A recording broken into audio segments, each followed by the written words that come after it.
Stop scrolling. Right now. I need you to look at something real. Think about the last time you studied for hours. Grinding, highlighting, rereading the same paragraph 4 times like a broken record. And then bombed the test anyway. That feeling. That hollow, sick feeling in your chest. You know exactly what I'm talking about. Now think about that one person. You know who. The one who shows up calm, barely seems stressed, walks into the exam like it's a casual Tuesday, walks out looking even more relaxed, and gets a better score than you. That used to make me physically sick. Not exaggerating. Because I was putting in the hours, losing sleep, skipping hangouts, doing everything the teachers told me to do. Study more, review more, work harder. And it wasn't working. And I couldn't figure out why. Until I found out the truth. And the truth is going to make you angry. Not at me. At the system that kept this from you your entire life. Because somewhere on the other side of the world, in Japan, students are operating on a completely different level. And it's not because they're smarter. Not because they have better teachers. Not because they work 20 hours a day until they collapse. It's because they have a code. 18 techniques. Refined over generations. Tested in one of the most academically ruthless, pressure-filled, no-excuses cultures on Earth. And today, I'm handing you every single one. All 18. No fluff, no filler, no drink more water and take breaks garbage. Real techniques. Brutal honesty. Immediate results. So if you're ready to stop being average, not slowly, not eventually, but starting today, then lock in. Because this changes everything. Let's go. The pain is real and you know it. Let me describe your Tuesday night. It's 11:48 p.m. You've got an exam in 36 hours. A paper due Friday. Work at 7 a.m. You're sitting at your desk, or your kitchen table, or the floor of your dorm, surrounded by notes that make 0 sense. Coffee gone cold. Eyes burning. Brain running on fumes and anxiety. And the worst part? You've been sitting there for 3 hours and you feel like you've absorbed absolutely nothing. Sound familiar? Yeah, because that's not just your story. That's the story of millions of students across this country who are working hard, but working wrong. And nobody is telling them the truth. They're just told to try harder, work longer, sleep less, push more. And when results don't come, when the grades don't move, the blame gets put on you. Maybe you're just not cut out for this. Maybe this subject isn't for you.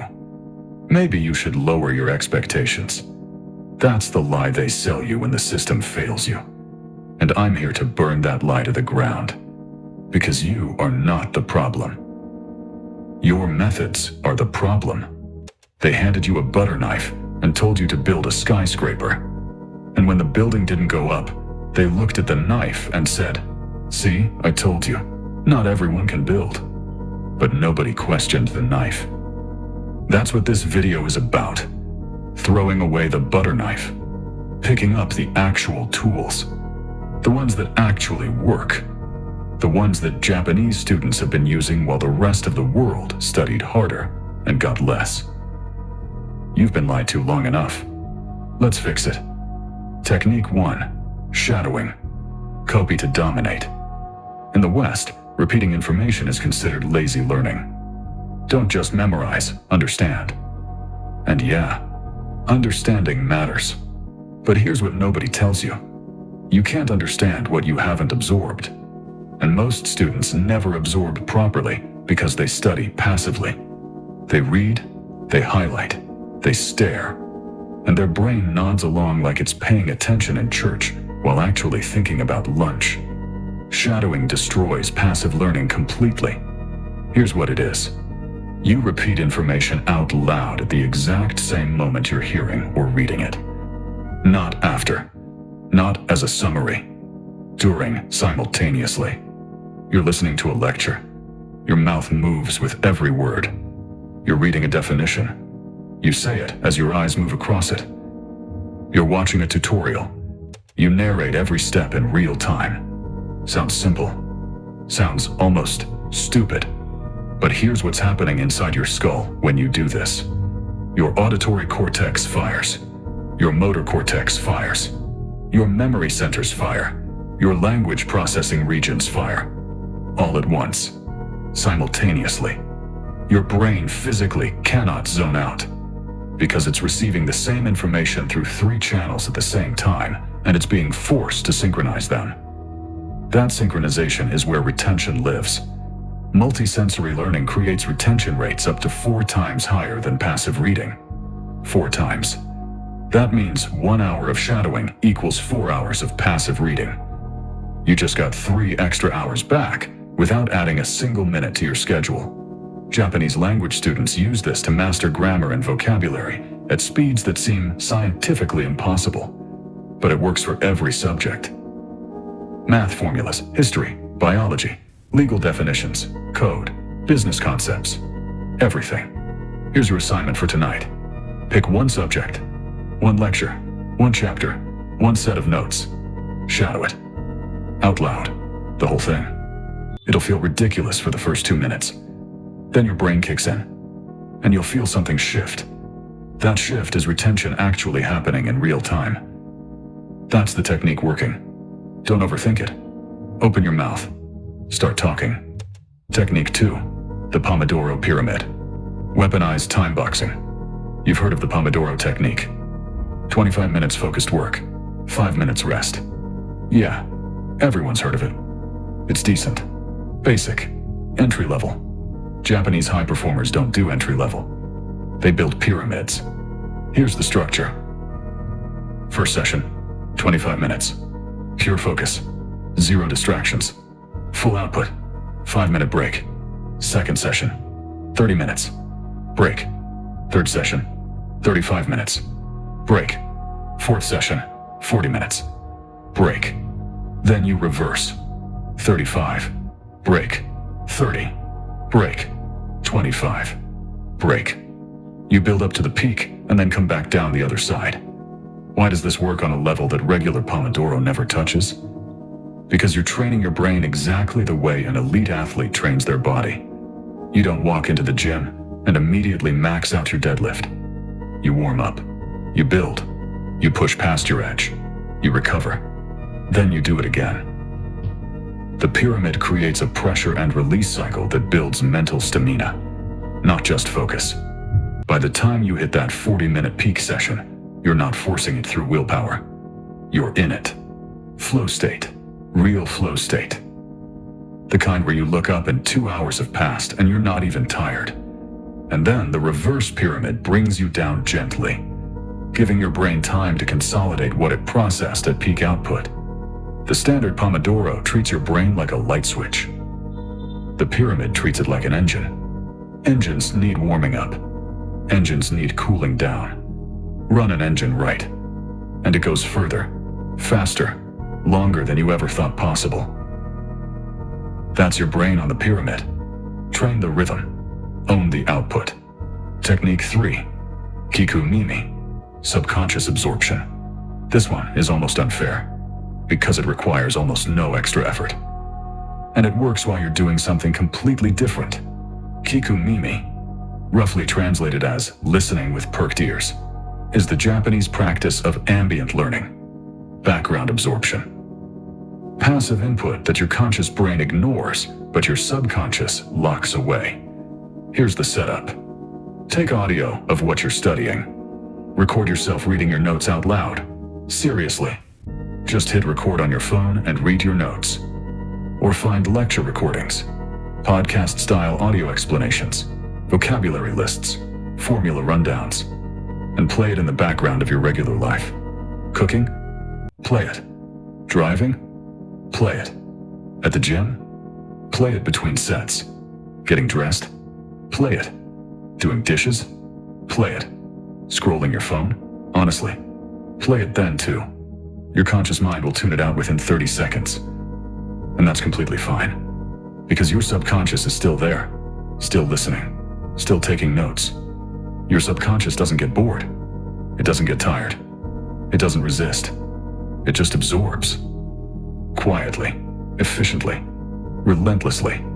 And then, one day, during an exam, during a conversation, during a random moment, something surfaces. A fact, a formula, a connection. And you'll think, when did I learn that? You'll think it just appeared. But it didn't just appear. You planted it, repeatedly, without even trying. That's not luck. That's your subconscious doing exactly what you trained it to do. The science is solid. Passive exposure creates neural pathways. Repeated passive exposure strengthens them. You're literally rewiring your memory while you make breakfast. Tell me that isn't a cheat code. Technique 4, the kanji mentality.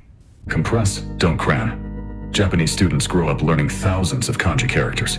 Complex, layered, multiple meanings, multiple readings, multiple contexts. Thousands. And they don't break under that weight. They don't cram for 72 straight hours and then forget everything a week later. Because they don't memorize. They compress. There's a difference that changes everything. Memorization is brute force. You stare at a fact. You repeat it. You drill it. And under pressure, under stress, under exam conditions, it evaporates. Compression is architecture. You take a fact and you build it into your existing mental structure. You connect it to something you already know. You give it an image, a story, a symbol, an emotion. You give it meaning. And meaning is the stickiest substance in human memory. Facts without meaning are water through a screen. Facts with meaning are hooks through steel. Here's how you use the kanji mentality right now. Take any concept you're struggling with. Instead of reading it 10 more times, ask, what does this look like? Draw it. Even if you can't draw, especially if you can't draw, ugly works. Then ask, what story does this tell? Create a mini narrative. Ridiculous is better than boring. Your brain loves absurd stories. Then ask, what do I already know that connects to this? Find the anchor. Hook the new knowledge to something already embedded. Your brain is not a hard drive storing isolated files. It's a web, a network. Every new node needs connections to stick. Build the connections, build the web, and watch information that used to slide right off your memory suddenly hold on permanently. Technique 5, Morning Shuchu Zone. The sacred 90 minutes. Shuchu means intense concentration. And in Japan, elite students treat the first 90 minutes after waking like sacred ground. Not metaphorically. Like it's protected by something deeper than habit. Like breaking it would cost them something real. Here's the neuroscience that makes this non-negotiable. When you wake up, your brain exits its overnight memory consolidation cycle. Dopamine levels are naturally elevated. You're wired for motivation before anything external hits you. Cortisol, the alertness and focus hormone, peaks in the early morning hours. Acetylcholine, which governs attention and memory encoding, is highly active. Every chemical your brain needs for deep learning is aligned and ready. And it's ready right then, in those first 90 minutes. And what do most people do with the most neurologically powerful window of their entire day? They grab their phone. They check Instagram. They scroll TikTok. They read Twitter arguments before they've even sat up in bed. They contaminate the window before it even opens. They pour garbage into the most valuable real estate their brain will offer them all day. Japanese high performers do the opposite. They protect those 90 minutes with everything they have.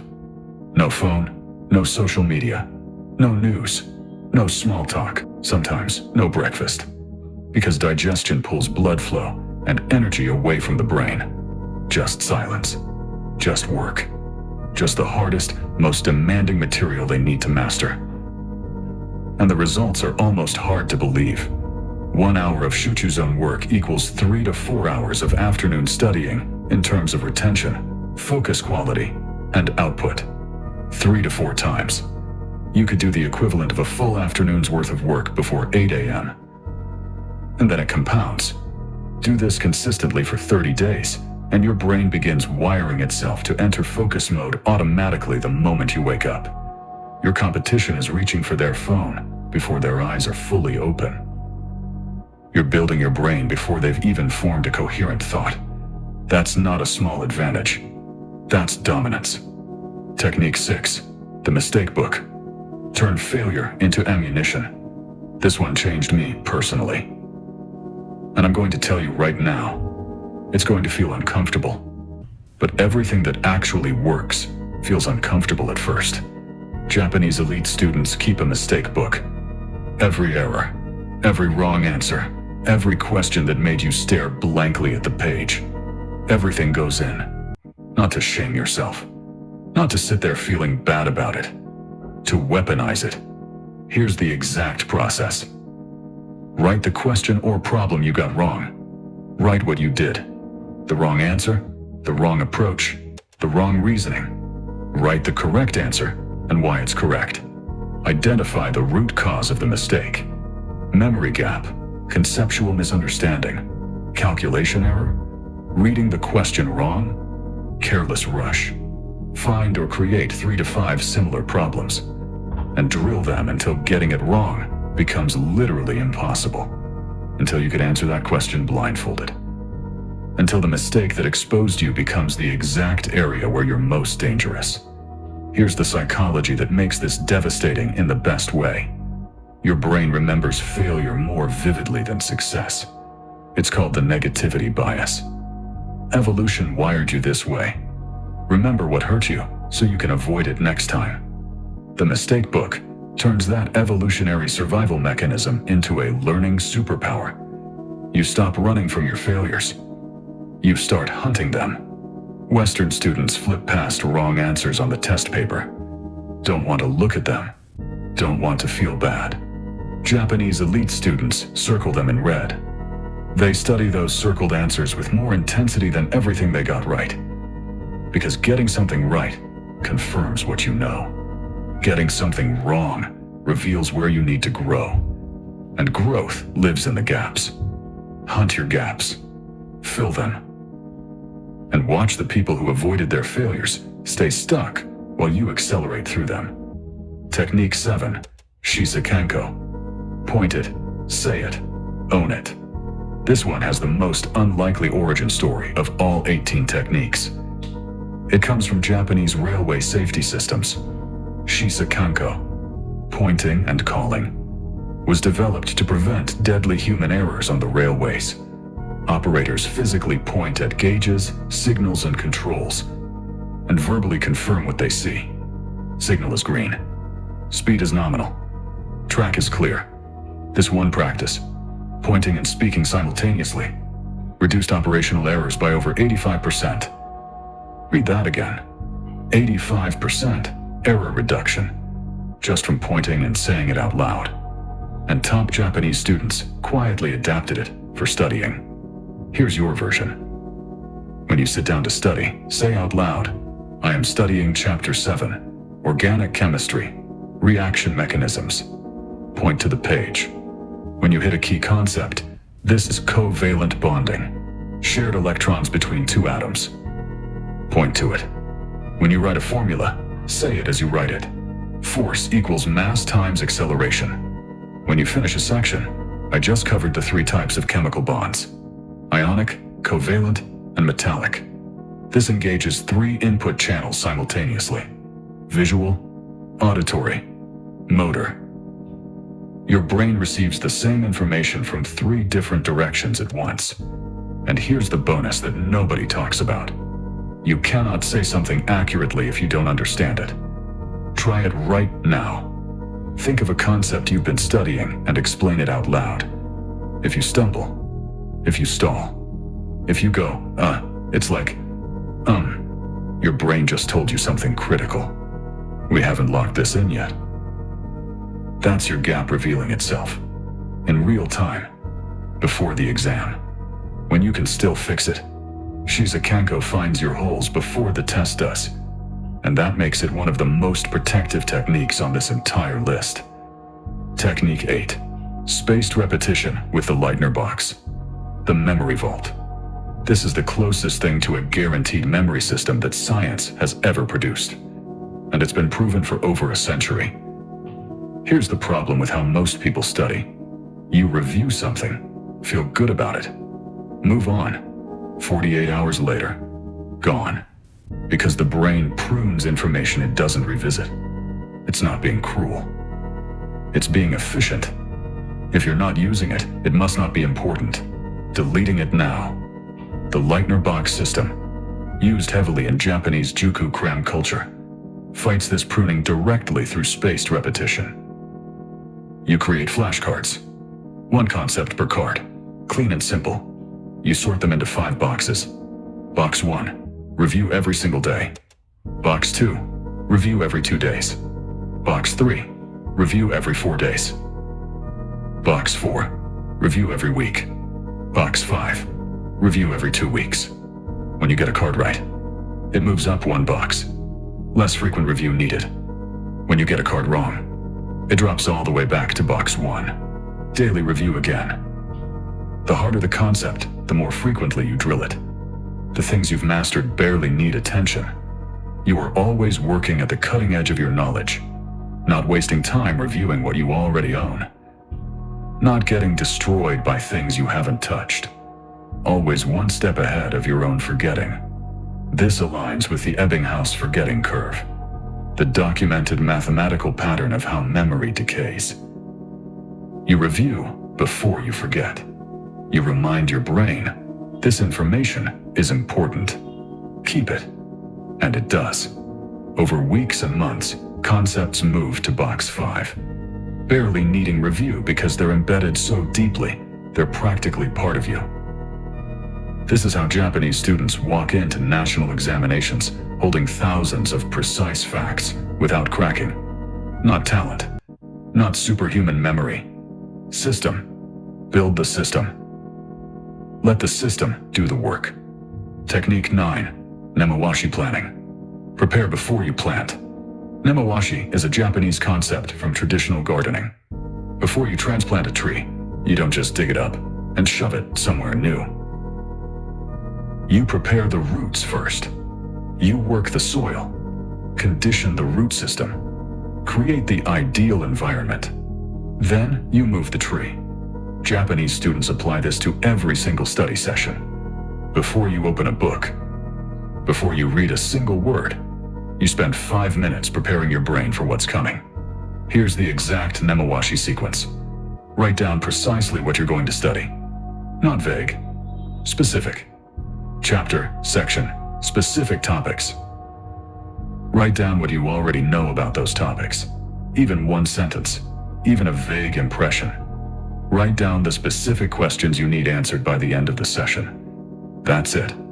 5 minutes. 3 steps. But here's what those 5 minutes do.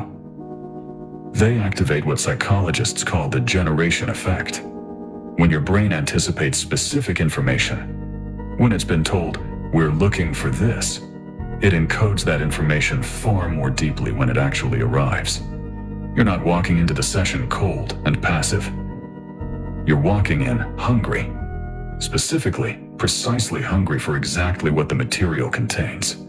Your brain goes into active seeking mode. And active seeking is the most efficient form of learning in existence. Most students open the textbook and start reading. Passive. Wandering. Absorbing maybe 20% of what their eyes pass over. Nemawashi turns you into a predator of the information. You know exactly what you're hunting. You don't leave until you have it. Technique 10. The 5th grader explanation. Expose every hidden gap. Japanese Juku students have a practice that looks like it's helping others, but is actually one of the most selfish and effective tools for their own mastery. They explain concepts to other people, not because the other person needs help, because the act of explaining to someone else forces you to confront what you actually don't know. Here's how you do it solo. Take any concept you're studying. Explain it out loud, to yourself, to a wall, to a houseplant, to your dog, but with one critical rule. Explain it as if you're talking to a curious, smart fifth grader. No jargon. No hiding behind complex terminology. Simple, clear, direct language only. And here's where it gets brutal.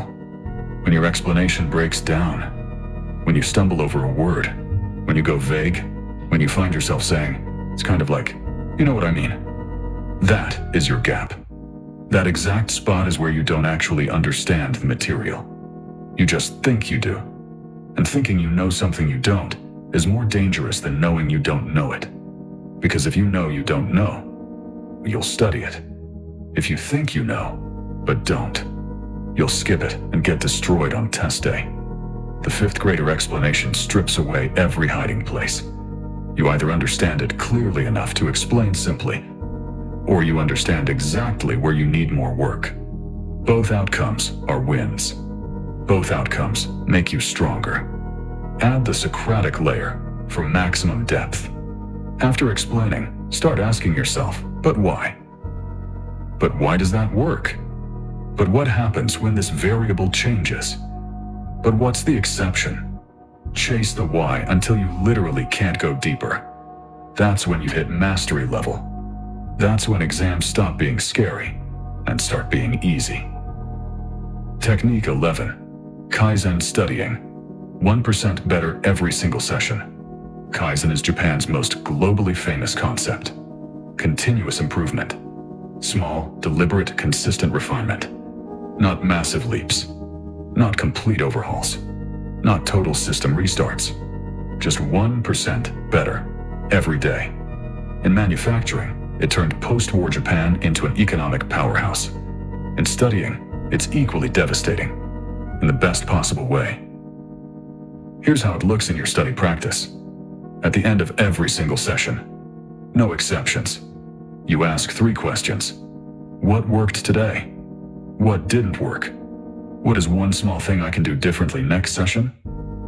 Not 10 things. 1. Maybe your lighting was off, and your eyes kept getting tired.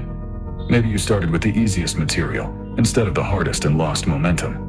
Maybe you checked your phone twice during sessions. And tomorrow the phone goes in a different room. Small, specific, actionable. And then you actually do it differently next time. Over 30 days, these tiny adjustments compound into a completely different student. Not because anything dramatic happened, because you showed up every day and made it fractionally better. That's not inspiration. That's not motivation. That's engineering. You're engineering yourself into a high performer through consistent microscopic improvements. And that kind of improvement never burns out, because it never asks for too much at once. It just asks for one small thing, every single time. And the accumulation of those one small things, over months, over years, unrecognizable transformation. Technique 12, the ryokan environment. Build a space that studies for you. In Japan, a ryokan is a traditional inn where everything is deliberate. Minimalist, purposeful, calm. Nothing exists in that space without a reason. Every object, every scent, every sound level, every line of sight. All intentional. Japanese elite students apply this philosophy to their study space. Because here's a truth most people are completely blind to. Your environment is currently studying you. Every notification on your phone is training your brain to seek interruption. Every cluttered surface is signaling, this is not a serious place. Every comfort item within reach is whispering, rest is available whenever you want it. Your environment is either your ally or your enemy. And right now, for most people, it's the enemy. The ryokan study space is built intentionally. Clear desk. Only what you need for this specific session. Everything else physically removed. Phone in a different room. Not face down, not on silent. Different. Room. One focused light source. Natural light, or a direct desk lamp. A consistent scent. Here's the science. Japanese students often use the same specific scent during every study session. Over time, the brain creates a Pavlovian association. That scent means deep work. The moment you smell it, focus activates automatically. It's neural conditioning through aromatherapy, and it is absolutely real. Low, consistent background noise or total silence. Experiment and find yours. No comfort items that signal rest. You step into this space, even if it's just a corner of your bedroom, and your brain knows before you open a book. This is where we work. This is not where we scroll. This is not where we drift. This is where we dominate. Your environment either fights your focus or feeds it. Build the environment that feeds it, and watch discipline become automatic instead of a daily war. Technique 13. Visualization mapping. See the system before the parts. Before Japanese students read a single page of a new chapter, they draw the map, not a summary, not notes, not highlights. A visual architecture of the territory they're about to enter. They look at the table of contents, the chapter headers, the key terms listed at the bottom, and they sketch, loosely, in their own language, how they imagine these concepts connect, before they know the content. Before they've read anything, then they study. Then they redraw the map with what they actually learned. And then, this is where the power is. They compare the two versions. What did they understand intuitively before studying? What did they completely misread? What surprised them? What confused them? This comparison creates metacognitive awareness, which is a fancy way of saying you're not just learning the subject, you're learning how you learn the subject. And that self-awareness makes you exponentially faster, because instead of reading everything with equal attention, you know where your gaps are. You know what already clicked. You know exactly where to spend your focused energy. Most students read the whole chapter like it's all equally important. MAP students read strategically, spending maximum energy where the map shows weakness and moving quickly through what they already own. Same textbook, completely different results. The map is the GPS, and with a GPS, you don't wander, you arrive. Technique 14, the 3-2-1 reflection. Lock in what you learned after every study session. No skipping, no shortcuts. Japanese elite students take exactly 5 minutes. Not to review, not to reread, not to cram one more thing. To reflect.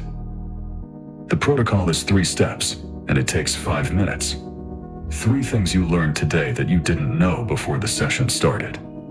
2 things you're still confused about that need revisiting next time. 1 thing you'll do differently in your next session. Write it down physically. Paper and pen, not your phone, not a laptop. Pen on paper. The act of handwriting forces slightly slower processing, and that slight slowdown is exactly what triggers deeper cognitive encoding.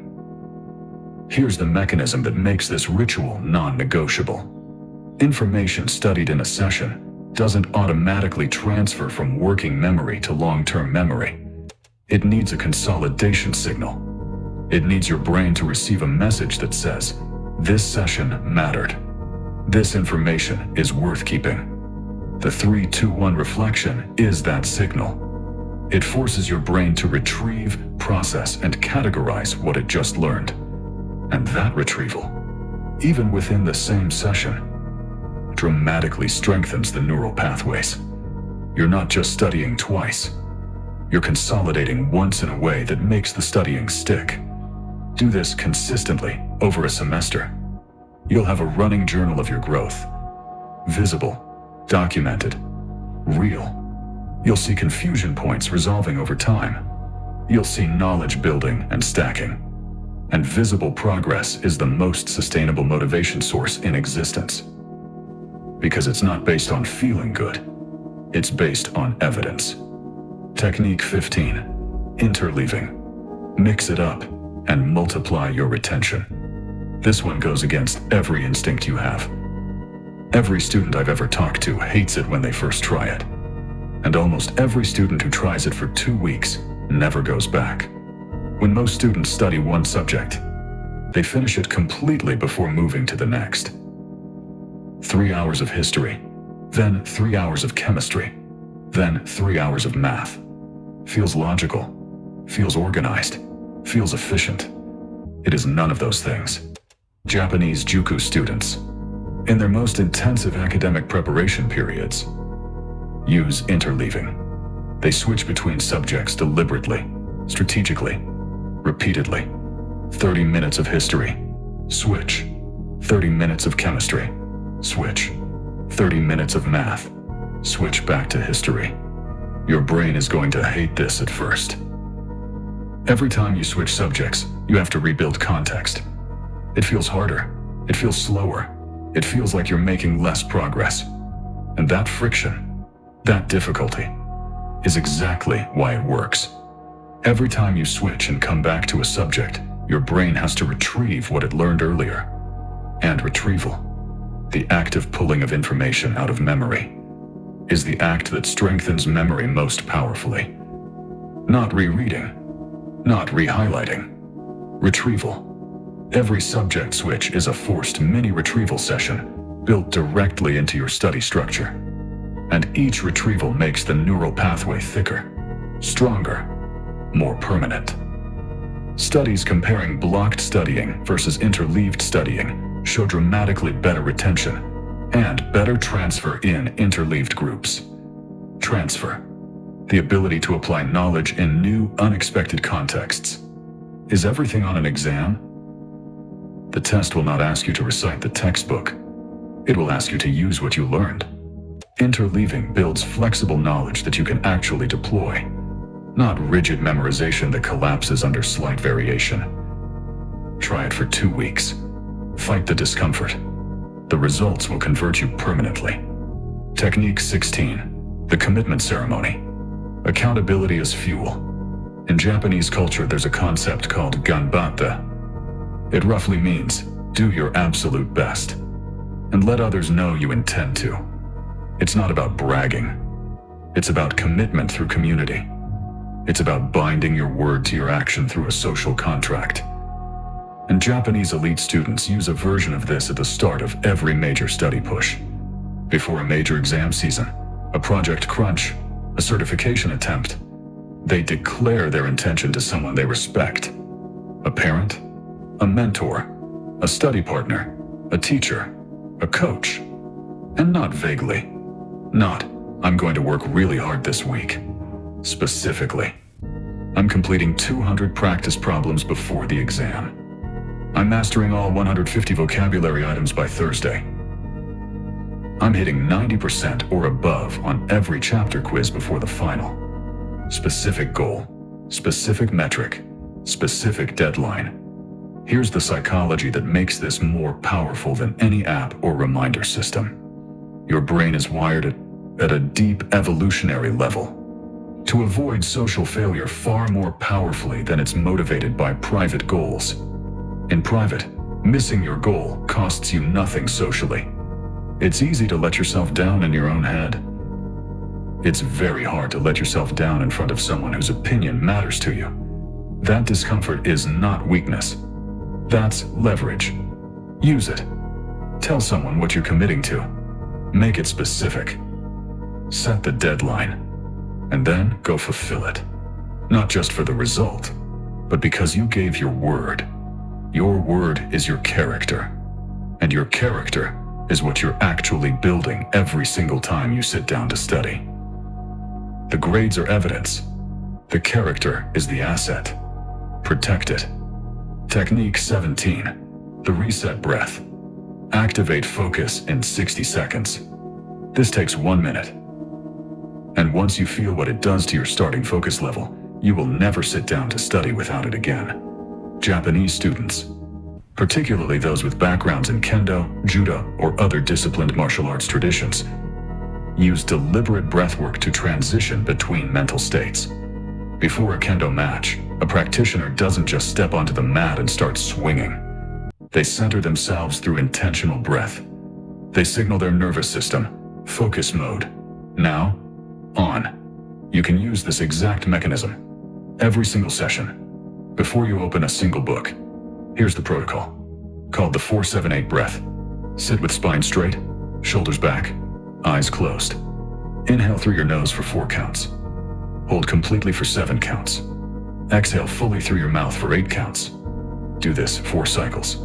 60 seconds total. What happens physiologically in those 60 seconds? Your parasympathetic nervous system activates. Your body's rest and digest, calm and focused state. Cortisol levels from pre-session stress begin dropping. Blood flow increases to your prefrontal cortex, the decision-making, focus, and executive function center of your brain. You are chemically preparing your brain for deep work before a single word is read. The difference between starting a session scattered and reactive versus starting a session present and ready is not small. It's the difference between absorbing 30% of what you read and absorbing 80%. Same time spent. Completely different output. 60 seconds. Before every session. Non-negotiable. Technique. 18. The final hour ritual. The night before protocol. This is the closer. The one that seals everything you did all day and sets you up to wake up sharper than you went to bed. And it's the technique most students are accidentally destroying every single night. The night before an exam, or any major performance event. Most students are either cramming desperately or already mentally collapsed. Japanese elite students do neither. They follow the final hour ritual. And the first rule is ironclad. No new information in the last hour before sleep. Absolutely none.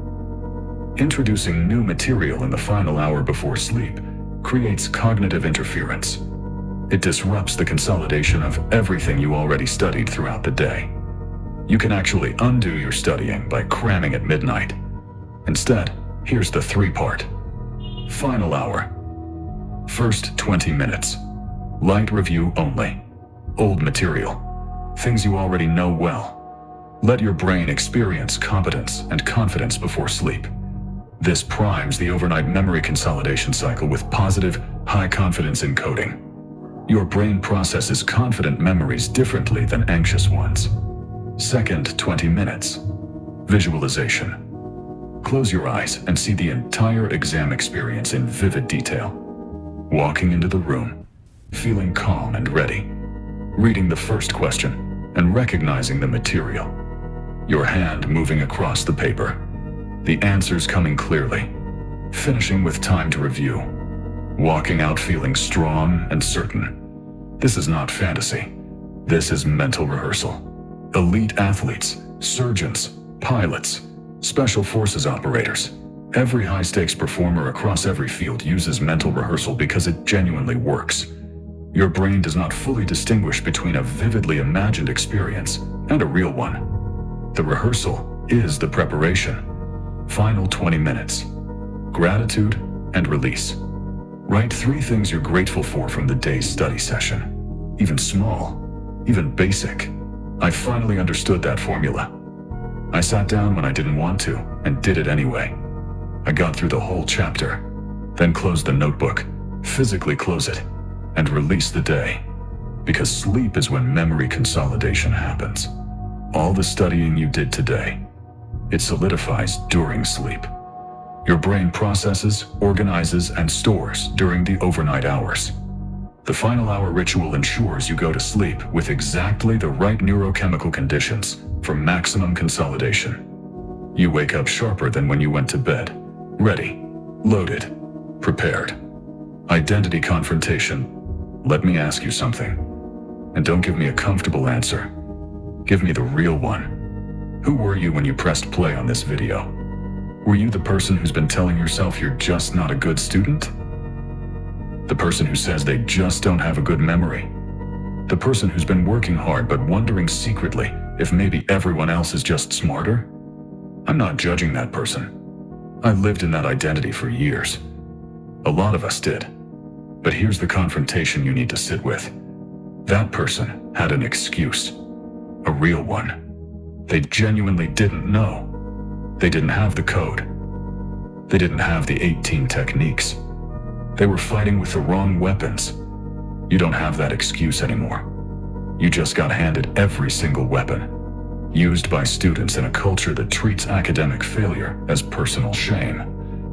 Refined over generations, backed by neuroscience. And now you have a choice. The same choice every person faces when they get real information about real change. You can feel inspired for the next 4 hours. Nod along, hit like, tell yourself, I'm definitely going to use this. And then open TikTok and forget everything by morning.